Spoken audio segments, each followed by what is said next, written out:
Hi, welcome to another episode of Hot Takes. Anne-Marie O'Donnell was the chief executive of the SNP-run council in Glasgow. That's until she requested early retirement. This is at the age of 59. This early retirement was accepted, and this is, fine if she wants to go. She decides to go, off she goes. 8 months before this, the council's director of legal and administrative services, a woman by the name of Elaine Galletley, she took a package to go at the age of just 58. But because, and this is the killer, because these two women were such high earners and collecting more than 300,000 a year between them, their departure could have left a gaping hole in the council's pension fund. And not only would these officials not be working and paying into the fund, they were entitled to draw from it at this obviously very much earlier age, and therefore potentially for a much longer period.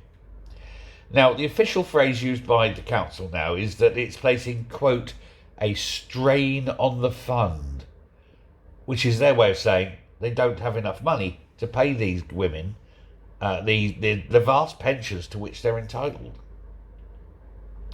Now, newly published accounts from the council show that in order to sort of plug this gap, the decision was taken that they had to pay these women £580,910 to cover their missing payments, with Mrs. Galletley also collecting another £60,000 for loss of office.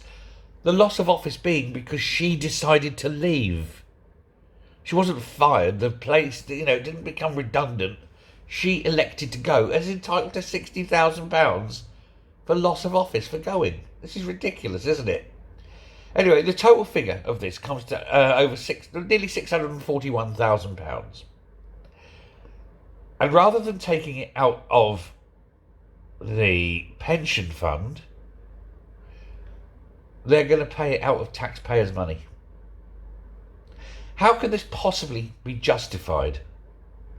Now, the head of the Taxpayers Alliance, John O'Connell, says that everyone will be shocked to see that the hard-earned cash that is being spent on huge pension bills for council fat cats. And while the council is shelling out former bosses' vast pension funds, it's cutting teachers, it's cutting services, it's struggling to make ends meet in every other respect. And yet there it is, wasting again council tax money on people who decided they wanted to go early. It's a council run by crooks, isn't it?